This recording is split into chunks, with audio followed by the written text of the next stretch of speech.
Welcome to the Spiritually Hungry Podcast, episode 23. And we're excited that you're joining us on this Giving Tuesday. Yes. So we thought... Or whenever you listen to this podcast later on in the year. Well, we're doing it on Giving Tuesday. Yes. And so we thought that the podcast should be exactly about that, about giving and charity and sharing and the ways that we do that. I often tell you... and share with you how much our kids inspire me and really motivate me to see the world through their eyes, especially their first experiences of things that happen to them in the world that maybe we don't take notice of anymore because it's just normal. It's funny, I didn't mean to cut you off, but just today, Abigail... You say it a lot, by the way. Yes. Actually, I mean to cut you off then. Abigail today had a candle lit here in the office, and she was with me here, and then she... said, you should give your next lecture about how a candle is like our soul. It's always trying to go up. Oh, I love that, my little spunky. Yes. Oh, I have to write that in my book of quotes, the children's book of quotes. But the story I want to share, and I've told you this before, but it was a little while ago, and Abigail was having a dilemma over her grapes. She had a bowl of grapes, and she had pulled them out, or a bag of grapes, and didn't you tell this story on a podcast? No, I told it at a different thing that we did. But thank you for that. I want to make sure that our listeners... I'm certain I gave it great thought and intention of what I wanted to share today. So she took out her bag, and one by one, the children that were there came over and asked her, can I have one? Can I have one? And now I think she got one for herself, actually, in this process, and she was down to her last grape. And a child comes over and asks, can I have one? And I could see Abigail, she kind of looked at me, and I could tell she wanted the grape, but then pretty quickly she decided to share her last grape. And, in all honesty, I was like, oh my God, I don't have more snacks. She's going to be hungry. Maybe she should have had the last grape. But of course, I was so proud that she made that choice. And it got me thinking that children are much simpler in their giving than adults are. We don't give the way that children do because we have more hang-ups around our giving, which we're going to unpack and go through. But I think a big part of that is that we want to make sure that our generosity is going to somebody we think is deserving of receiving it, and also that it will be appreciated. And I don't think children have that calculation or that agenda when they decide to share. So, for instance, it's definitely true, right? Yeah, they just give. Yeah, at least in our experience, what we've seen with kids, yeah. For the most part, like even if we walk by a homeless person who clearly is in need, right?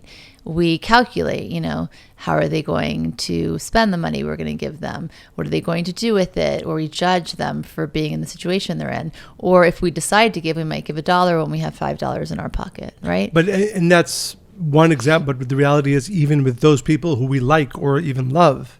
Yeah, we're not there yet, though. We're going to get into all of that. But it's a kind of a crazy thought and reality. That we are so calculated in our giving, which is sad. And then when we do give, sometimes, it's out of obligation, right? Even with family members, or we give it with a little bit of resentment, or we don't, or judgment even. One of my favorite, I'm not sure if one of my favorite, I guess, goals and teachings is around generosity of spirit, right? And it's not just about giving money, or and you meet people in life, right? And there you can tell, and hopefully we aspire to that, where there are people who you can tell they're really of generous spirit, whether they're giving you, money or gift or their time. No, they just get such joy and delight in not only giving but watching you receive. Right. I've seen that with our kids as well. But there was a quote from Pope Francis I actually really liked, and he was talking about the practice of giving, and he said that there are many excuses to justify why one does not give to a beggar. He says, if I give money and he just spends it on wine, right, then why would I give for that? But then Pope Francis continues, he says, giving something to someone in need is always right? So what if they're enjoying a glass of, they buy a bottle of wine with it or whatever it is, but why is it for us, why do we assign ourselves to be so unforgiving of those who really need? Judgmental. It's interesting because the Talmud, when it speaks about charity, it says that if somebody was a very wealthy man, charity to him would be even to buy him a carriage of beautiful horses, because that's what he was used to before he lost his money. And that idea that, again, it's important to remove our judgment as much as we can from our giving. Yeah, I think that's a place to start. There was also, this really inspired me too, and I just want to set up with these kinds of like real examples, because I think we're really far, a lot of us, of where we are at with our giving and how we give and who we think is deserving of it. And I think my intention in this conversation today is to really help us all get to a place where it's just like you give because that's just the natural, obvious, normal thing to do, right? I want to make this a normal idea. But there was this episode of Chopped. I think most people know what this program is. It's a food program in the United States, I wonder, yeah. On the Food Network. And basically you have 30 minutes and you get mystery ingredients, and whoever comes up with the most creative but also edible, tasteful dish after the three, first course, main, and then dessert is the winner. So in this one episode, this one chef, he could see this, there's like 4 people and you're in one big kitchen, but you have your own area. And he could see in the station next to him, the chef was really struggling on how to dismantle a crab. He hadn't worked with a crab before. So the first chef, leans over and he says, if you use scissors, it will really help. And then he goes on to instruct him. Now they have very little time on the clock, right, for each course. He goes on to show him how to do it. So when they go to the first round of judges, in the first competition, the judge says, what are you doing? Nice guys don't win, or they finish last. Yeah, and the guy kind of said, well, it was just the nice thing to do. He needed help. I wanted to help him. And you could already see with this one chef that he wasn't really there to win. He was so enjoying the process of it all. He was enjoying the experience of it. So, and in essence, he had already won, right? Because did he win this episode? Or was he and he did win ultimately. But he was already winning because he was winning this thing called life. And I thought that was so inspiring because it's so against what we see as natural that people even question when people act kindly in those ways, especially when it might take something away from themselves in giving to another. Right. And when I think about it, and we do have this opportunity both amongst ourselves, but really when we talk to other people and to students. And for me, I always like to start with the benefit that we receive. We know that spirituality is not really... There's many benefits, but you want to start with the spiritual benefit, right? The spiritual benefit to the individual. And health, and yes. It all supports this thing, but let's start with the spirit. Right, because I think that one of the aspects that will truly motivate hopefully our listeners and ourselves to become greater givers, and more important, maybe not so much even just the action of giving, but the generosity of spirit in the giving. Right? You can have 2 people give the same thing, but one of them is clearly doing it with a generous spirit, and the other one is not doing it for other reasons. And that is this: that we do not own what is ours. And again, that's a big concept, but I think it's really important to understand that money that we have, time that we have, wisdom that we have is not ours. Once you take ownership on it, once you really think the reason I have this money in my pocket or in my bank account is because I'm the smartest person in the world and I earned it, it's all mine. By the way, you might be very smart and you might have earned it. But the reality is that the energy that is money, that is time, that is wisdom, that is anything that we have the ability to share with somebody else is not ours. It is a gift, we can call it from the Creator, from the universe. It is a gift given to us.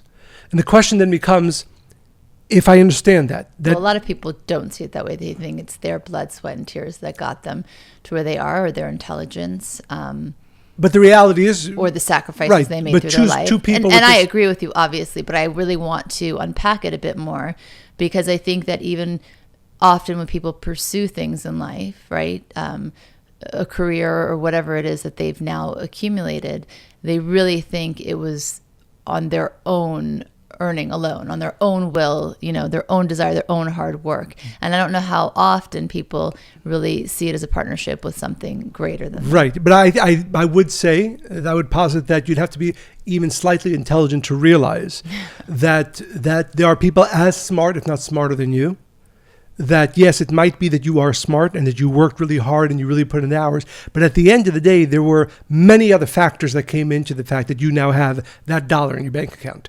And, I quoted this before in one of our podcasts, and this is true, but Bill Gates said that, in order for him to have the success that he had, a million things had to go his way. Mm-hmm. So no matter how smart Bill Gates was, no matter how inherently intelligent he was, and no matter how much time and effort he put in, he realizes that there were millions and millions of other factors. And I think that most people, at least if you think about it, you realize, again, as I sit here right now and I have the opportunity to have gained some knowledge, some wisdom, and I have the opportunity to share it with other people. I know that the reason why I have had that and have that is not because I'm the smartest person in the world or I invested the most amount of hours. I think that there's, I did invest time and I did take the time to study. But at the end of the day, there are other factors, and we call it the creator, you can call it the universe. But the reality is, you have to start there. Let me challenge you for a second. Do you think a person needs to be conscious that there is the energy of the light of the creator? Because I wonder, right? First answer the question. Yeah, I think absolutely yes, because the question would have to be, why are there so many people that have whatever it is? It could be money, it could be time, it could be knowledge, and are unhappy. What makes money joyful? What makes time joyful? What makes any gift that we have joyful? Mm. And my answer to that would be that there's an energy in it. And that energy either comes or goes. But it's not just the dollar amount. It's not just the amount of time. It's not just the wisdom. And I think the good thing is... I think it's also appreciation of all of those things. That's part of it, right? But again, appreciation because it gives more energy into the gifts that you have. Can't exist unless you are already in an elevated state of consciousness and awareness. Exactly. But that's why I think that the most important reason why we should be motivated to give, and I know for myself, one of the main reasons that I am motivated to share in whatever way that I can, is because I know that if I want the gifts that I have to be giving me endless joy, I need to be sharing of them. And that's just a spiritual rule. You can, and we look in the world, there are many people who try to fight that reality. It doesn't end well. So what I would say to our listeners is that any gift that you have, again, some of our listeners have money that they could share. Some of our listeners have other gifts that they can share. Some of our listeners have wisdom they can share. Some of our listeners have time that they can share. What I'm saying, and I can say this not just because I've seen this as a reality in my own life, but I've seen this in the reality of thousands of people, that when you take the time and the effort to share of your gifts because you know that they're not mine, but they're given to me, and they're given to me for the reason of sharing them with other people. And the most important benefit that I get from sharing my gifts is that I get to enjoy what remains with me. And that is the most important thing. There's a verse that says, unfortunately, often, wealth given to a person for his detriment. Right? There are many people who have gifts, and not only does it not bring them pleasure and enjoyment and fulfillment, as a matter of fact, it is often the road to their demise, or at least the road to their unhappiness. Can you expand on that? Does it say more about why certain people? We've talked about this, but I think it's a really interesting. Yes, when a person's ego takes over the gift, and that thought is, there's a verse, my strength and my genius has brought this to me on its own. I am the sole, therefore, proprietor, the sole owner of any one of my gifts. That thought, that consciousness around the gifts that we have... It kind of makes a sever of... Exactly. It cuts it off from its source. Call it the creator, call it the universe. It cuts it off from the source. No gift... Which is kind of like, then there's a limb left, but it's a lifeless limb. Exactly. It's like if you take fruit, if you take a limb off a tree. Right, so it stays, it's still, for the first day. And it flowers, right? You cut flowers, beautiful for the first 5 days, 6 days. I remember the first time Abigail picked a flower off something. She's like, "What happened to it?" She picked it so beautiful to give to me, right? And then within, slowly, minute by minute, they wither and then they die. And that's unfortunately, and again, this is both sad and maybe scary, but also exciting and inspiring, is that all of us have gifts. The choice that we have is not whether we get gifts. We all get gifts. But do they remain alive? Or are they dead? And again, this is why you can find many people with great gifts, many people with great money, or even many people with just money, who do not get the chance to enjoy them, and maybe more importantly, don't have the chance to extract from them the amount of joy and energy and fulfillment that they can. So for our listeners, and I can say that this is really what drives, a lot of my desire to be giving, I know two things for sure. Whatever gifts I have, I did not receive them simply by dint of my work. Yes, I invested time, effort, and so on. But the reality is there are greater forces that allowed me to hold on to that gift, to receive that gift. And the only way that I can make sure that my gifts remain alive, and alive therefore that give me pleasure and joy, that any money that I have, any wisdom that I have, any time that I have is invested with great joy and fulfillment, is if I'm giving a portion of them. Now, biblically, they say at least 10% of your time, of your money, of your gift. And why is That's it 10%? what keeps it alive. Well, it's actually, and again, here we can go a little bit deeper, because they say it's between 10 and 20%. 10 and 20%. Because what happens when you're, let's say you have, let's we can use money, but time maybe is easier for people to understand, because there's none of our listeners does not have some time that they can use to share with other people. 24-hour period in a day, you sleep for 6 to 8 hours, you have 16 hours.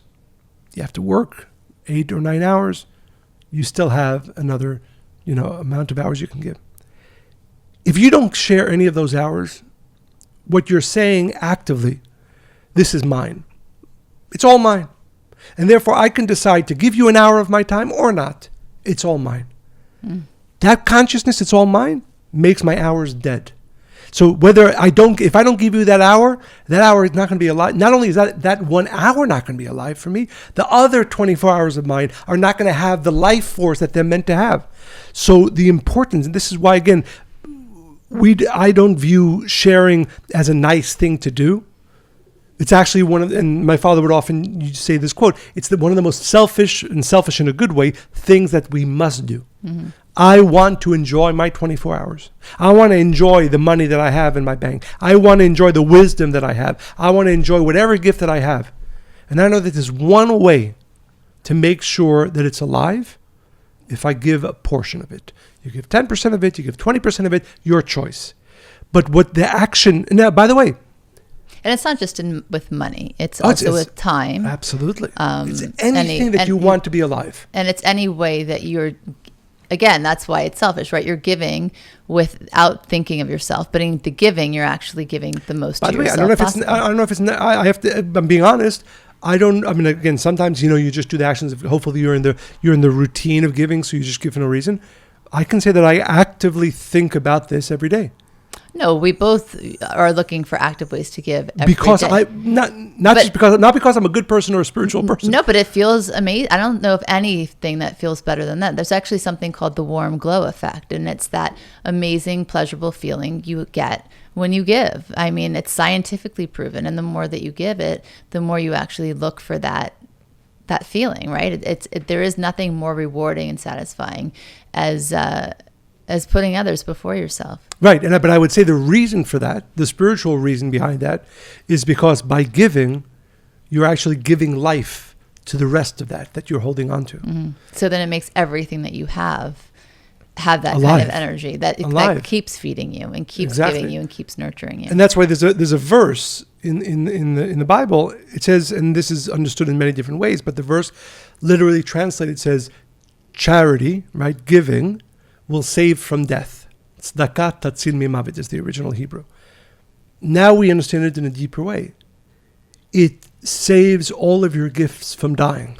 You have wisdom, you don't want it to die, which means you want to continue to enjoy it. You have time, you don't want it to die, you want to continue to enjoy it. Share of it. Share of Give all a percent of it, and then what is left in your hand, will remain alive. Well, it's interesting. I don't know about you, but if I'm studying something with the intention of sharing it, I remember it. If I'm just reading something for myself alone, it's like, what was that? It takes on different form. Yes. And it does have life to it, actually, because the intention is that this is going to go through me to somebody else, whatever that thing is. And actually, there's a beautiful teaching from Rav Kalmasha Piaseczna, who says, and he writes this about himself, that he thanked his students because, in his words, he did not necessarily deserve the wisdom that he got, but because he had students who wanted to receive wisdom for him, the Creator sent wisdom through him. Very powerful. And that's kind of another important spiritual trick.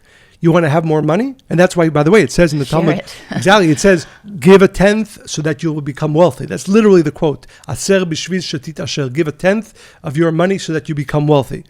Because what happens is and this is the system at work. This is, again, you call it the Creator, or call it the universe. What did you say last week? The guy in the sky? Yeah, the big guy in the sky. You like that? The big guy in the sky? Somebody actually texted me today. It's like, Michael said. The guy in the sky? Yeah. That the system, the way it works, is that when you are giving of, again, 10 to 20% of whatever it is, the gift that you have, you get more of it and more of it and more of it. And there's actually, do you have time for, it's a little lengthy story, but it's one of my favorite stories. So I hope it's not too long. So there was a great Kabbalist. His name was the Apter I'll Rebbe. buzz you if it's... Yes, kick me under the table. That's your secret. Come on. So he was a great Kabbalist. He had thousands of students. And people would come to him for spiritual problems and physical problems as well. And he had a student who was very close to him, who was also very wealthy. And whenever a student came to the Apter Rebbe with a problem, he needed money, he needed a loan, he needed financial assistance, the Apter Rebbe would say, go to my student, and he will help you. His name was Jacob. Go to Jacob. And this went on for years. Every time a student came to the Apter Rebbe with financial problems, he would send him to a student, Jacob. Jacob would help. And the student would either repay the loan or whatever. One year, Jacob was going through some financial challenges, and the Apter Rebbe sent a student who needed a loan to Jacob. And Jacob said, listen, whenever our teacher sends students to me, I always share of my money, I always lend of my money. This is not a good time for me. I'm really so sorry. Please tell our teacher, the Kabbalist, now I can't help now. This happened one student, then a second student, the teacher kept on sending students, a third student, and then when the third student came back to the Kabbalist, to the Apter Rebbe said, you know what? I have another student. His name is Joseph. Joseph is not very wealthy, but I know he'll listen to my words. Tell him that I asked for him to help you. So the student goes to Joseph, says, listen, I'm having financial difficulties. I need a loan. Can you help me? And Joseph, who does not have any money, not a wealthy man, he says, you know what? If our teacher said that I can help, I will help. And he took the time. He went all over town asking for people to lend him money so he can lend the money to that student. And this kept happening. So the Apter Rebbe kept sending students who needed financial help no longer to Jacob, but to Joseph, who was not.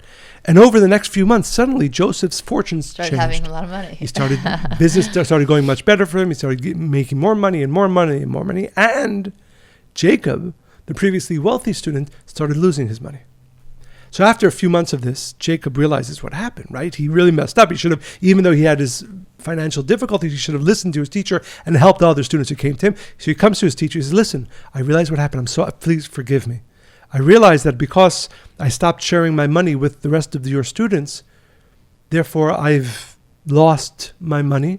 And I see that Joseph, who is now helping the rest of the students, has gotten so much money. Please forgive me so that this loss of money stops and I can gain back my wealth.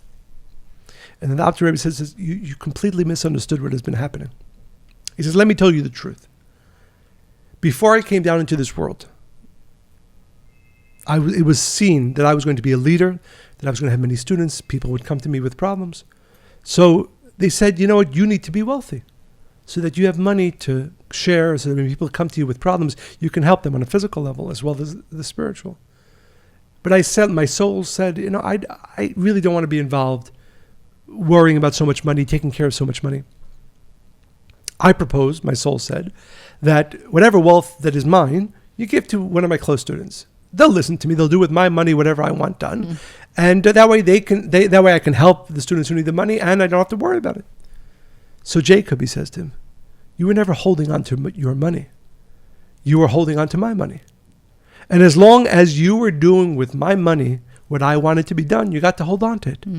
Once you stop doing with my money what I wanted done, my money was given to somebody else. In this case, Joseph. And that's, I think... I love that. I never heard that story. Oh, really? Yeah, I really like it. I don't think thank you. I've never heard you tell that story. Yeah, well, I'm pretty sure, I'm pretty sure that happened. It's been a while since I told it. But for me, again, and I hope for our listeners, this is both scary, but hopefully more importantly, inspiring and motivating to share. If you're sitting on a gift, and all of us are, the gift of time, the gift of money, the gift of wisdom, share it. It is not yours. You are given permission to hold on to it and enjoy it. And you're part of your responsibility. As long as you are giving parts of it to others. And then you get to hold on to it, and then you actually get it to grow, and more importantly, you get to enjoy it. Yeah, it's really powerful. I really like that. Thank you. Because I don't think that people ever look at it in that way at all. Again, it comes back to the ego version of success and why I have, and that also gives us permission to look down at those who don't have, like the beggar on the street or anybody else in any other situation that is less fortunate, right? And then that becomes your get out of free card. Like, I don't need to give, I worked hard for this. They should have an honest day's work. It becomes that kind of conversation. That's pure ego. And again, that's pure ego. And, there's that famous quote my mother would often say, there but for the grace of God go I. Like, the second you start looking down anybody for whatever, they don't have wisdom, they don't have, intelligence, they don't have money. That what you're saying, consciously or unconsciously, I have what I have because I have earned it. It is mine, all mine, totally mine. That cuts it off. It cuts it off from its source. It doesn't allow you to receive it. Even like, so I'm working on a children's book. I keep thinking about, if you have somebody who has a lot of money and they're in kingdom, they eat, and nothing satiates their appetite. It's never enough because every day, morning to evening, is spent, how can I have more things for me?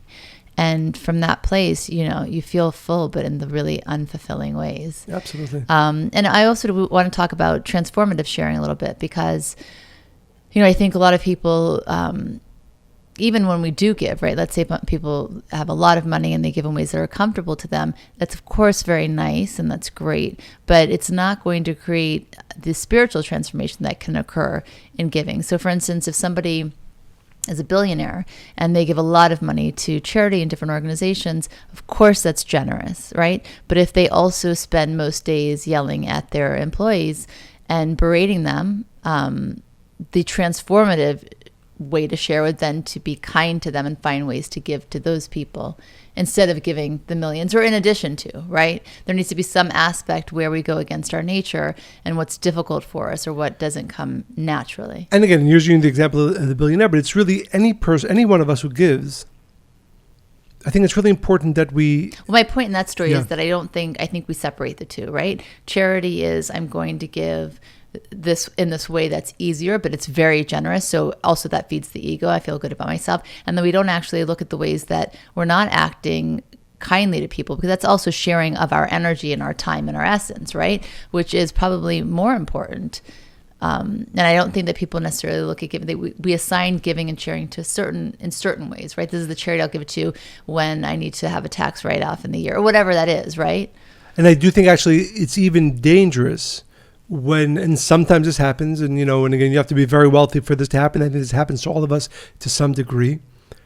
When you're giving for the pure purpose of your ego receiving, right? I want everybody to know that I'm such a good person. And again, not that that's still that action, person. That we feel good about ourselves. Like each person has to take personal inventory on why it is they give and the ways that they give. Right. But because, like we said before, I think one of the main reasons you want to give is because you want your blessings to be alive. You want your gifts to remain alive. And there's another part which I think you touched upon, and that is, again, another quote which my mother would often repeat. It's from the Midrash. It says that when we come into this world, we come in with clenched fists. And when we leave this world, our hands are open. And what that means is that when we come into this world, we come with the ego, what we call the selfishness, what we call Kabbalistically the desire to receive for the self alone. I want to take everything for myself. And the way we're meant to leave this world is transformed, where we have given with open hands more than we have received. And one of the great Iraqi Kabbalists, the Ben Ish Chai, said that, if you look at the human hand, and right, 4 fingers are basically, the 4 fingers are on the same level, or the 8 fingers are on the same level, and then the thumbs, right, are on a lower level. They represent the 20%, right? If you have 10 fingers, the 2 thumbs represent the 20%. And that is that. You want to play a game? Yeah, let's play a game. What's the game? What game are we playing? This one, you remember this one? Does this have a name? Does this one have a name? Slap. Or those who are listening to us can, when you put this hands. Anyway, so. Well, this podcast isn't about competition, but we'll save that for the next time. Because we know I would win. Except in Scrabble. You always win in Scrabble. Okay, Mr. Bird. What was I saying? 20%. 20%. Thumb, so. Yes. So that when the hands are open, you are aware of the fact that really only 80% is yours. And 20% represented by the thumbs, the 1/5 of the 20, the 2 out of 10. That's what you need to share with the world. That's what you need to share with others. And that really needs to be our life progression. We know that each one of us came to this world to reveal our potential, our soul, our light, however you want to refer to it. And the only way that happens is if I am actively sharing of myself, at least 20%. There is no way of being born into this world and leaving this world as we are meant to, which means having grown and revealed our potential, unless we have been giving at least 20%. Money, time, and that's a choice. Gifts. And it must be a choice. It has to be a choice because it's not going... And again, sometimes, I one of the things I marvel at, we often, we get to meet a lot of spiritual people, and, we can talk about other people, we talk about ourselves, and sometimes you see people who are, they meditate and they do their yoga, or even they study spirituality, and it so often becomes an ego-focused taking, right? I'm going to meditate more, I'm going to study more, I'm going to gain more wisdom. This is a very simple rule. If you are not giving 20% of everything that you have, of every gift that you have to others, you're not growing. It's just that simple. You might be a good person, you might be a spiritual person, you might be sharing a little bit. You're not giving 10 to 20% of your time, 10 to 20% of your money, 10 to 20% of your gifts. It's not possible that you're going to accomplish what your soul came to this world to accomplish. And by the way, that's what makes us happy. I think we need to realize all those other things. I'm not going to be stressed. I'm going to be meditative and be calm, and look how I don't react, and other people lose their temper. And you're still not going to feel fulfilled and happy at the end of the day. This process of transformation and growth has to happen for you to get to where you want to get to. And by the way, like you said, I think one of the keys, and I think it's important, we ask the question, how do I know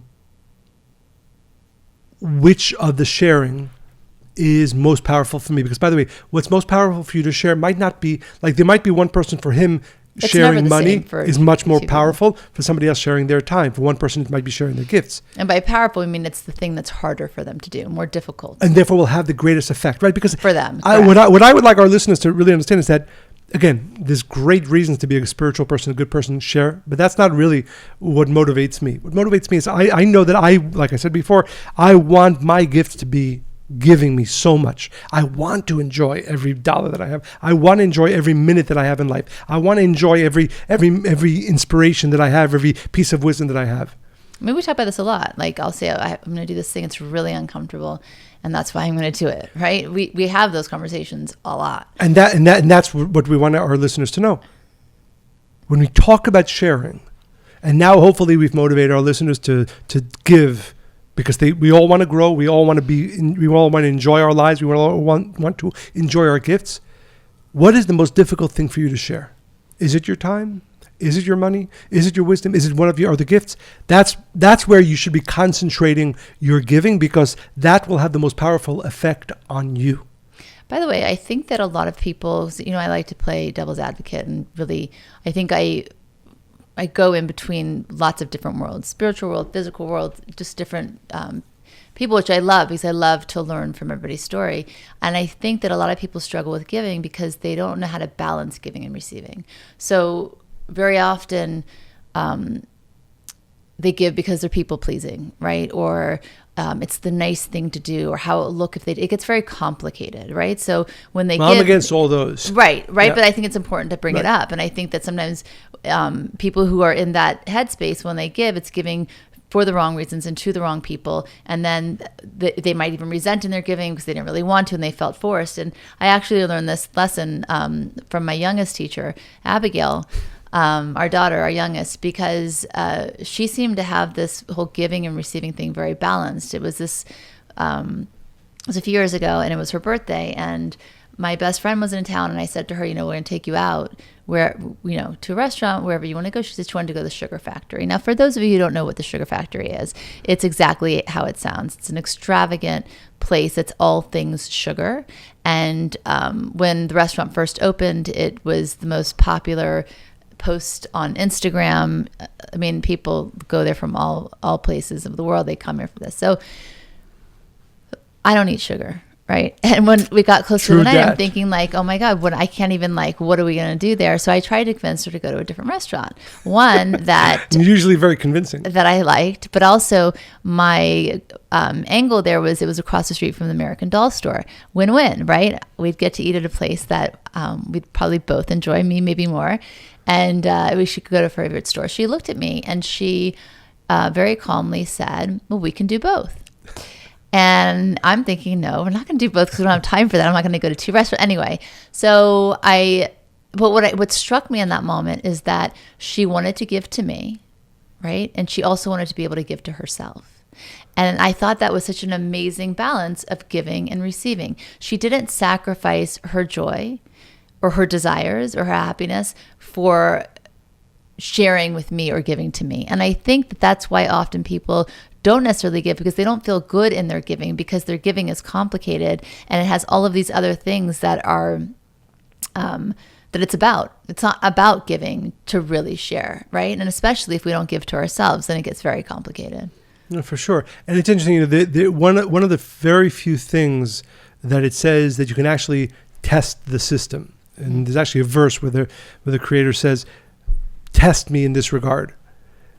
If you give with the right consciousness, you should see the relative immediate blessings from it. And like you said, scientifically, it's also proven, and there must be a reason behind that the action of sharing by and within itself generates a good feeling, a physically good feeling for the individual. Warm glow effect. It just sounds nice too. Yes. I would take that a step further to our listeners. Giving in the consciousness of which we spoke about, that it's not mine, and therefore I have to share it in order for my gifts to remain with me, to be alive and generate joy and fulfillment. And also, I can get even more money by giving more. Try it. This is one of the things that I believe that if there's no downside, certainly. Yeah, well, you could be out your time or your money. Wow. But this is a very provable practice. So I would strongly, strongly recommend it. And again, the reality is this. Are you really enjoying all of your gifts? Or more importantly, are you enjoying them to the degree that you're meant? If not, try this. Because we can say from our own experience and the experience for so many others that this works. This works as a way, again, not to be a spiritual person or a good person, but this works as a way for me to generate more enjoyment and fulfillment from the gifts that I have. And it also allows me to reveal more powerfully who I am. So there is a story did you have another idea you want to talk about? No, but I wanted to share. But I do want to share. This is one of the most inspiring things I've read in a really long time. Oh, really? Wow.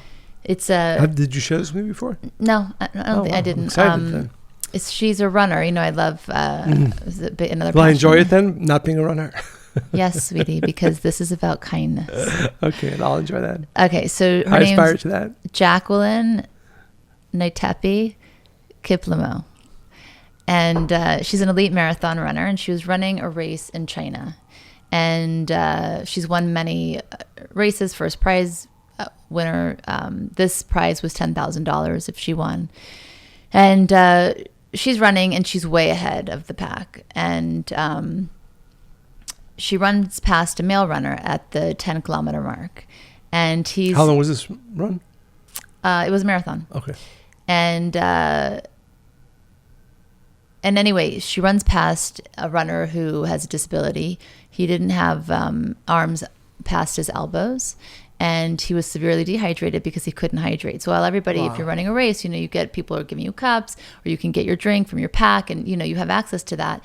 And he just wasn't set up properly, and she could see he was struggling. And she also saw that if she didn't stop to help him, he would not finish the race. So what she did for the next, until she got to 28 kilometers, she ran alongside him and she fed him water. I don't know, it makes me really emotional. Because it wasn't just, let's say, a marathon. This is her career, right? And she could win $10,000 and she needed the money. And a lot of other people ran past him, and she ran alongside him and fed him water. And he did finish the race, and then she finished second place. But she clearly is the winner. And I think that is where I certainly want to aspire to be. We never know what we're going to do in any given situation. And I think that the only way that we can be sure that we would make that kind of choice is if we practice giving, sharing, kindness in every single way. You have to look for it. It has to be a choice. And I think that, force yourself, find a community, or, because our environment influences us also. Find a space, a place where people are like-minded, and you can even do something once a week together or once a month. Just start everywhere until it becomes something that you practice daily. Absolutely. Thank you for that story. Yeah, you haven't told me that story. And to our listeners, I would say the most important reason to desire every single day, to make it our life's purpose to share, because if you want to have the most amazing life, if you want to have the most joy, the most fulfillment with everything that you have, the only way, it's that simple, I believe, is by making sure that you're giving of them, of it.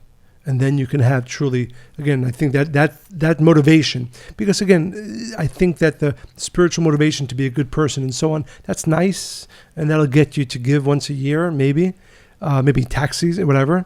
But what we're talking about is making it the way of life. And the reason you want to make it a way of life is because you want to enjoy life, and it's the only way. And also, I think that, let's not assume somebody else is going to do it. I mean, she could have kept running and assumed somebody else would have helped him, right? I think we do that a lot in life. Instead, every time we see somebody, right, what's the opportunity there? I mean, and kindness goes hand in hand with giving and sharing. So if your Amazon delivery comes, make it a point to even recognize the person that's working so hard to get your packages to you. I mean, there's countless ways every day where we can do that. There's a quote from, remember the show MASH? Sure. It was one of my favorite shows. I liked it too. It was kind of depressing, but I would watch it before bed. Hawkeye. So everything was green and khaki color. I think that was part of it in Malibu. That's why you didn't like it? That's why it you didn't like the style choices? No, it was just like, how sensitive I am to color. And I'm a big Alan Alda fan. But I think he said it in one of the episodes. He said, it's nice to be nice to the nice, right? Okay, that's fine, right? We can give in those ways, but really, we're speaking about something it just be nice to everybody. And ultimately for your benefit, for your greatest life. So, and I do also want to challenge, I think, our listeners in this month, right? Because it's December 1st.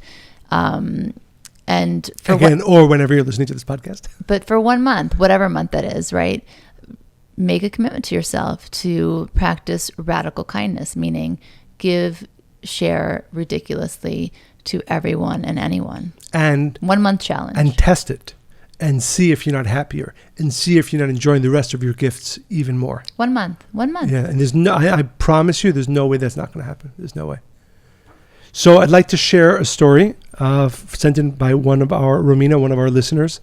And again, please continue to send your questions, your stories, your comments. Dear Monica and Michael, I want to share a bit about how Kabbalah, and especially both of you, have positively affected my life.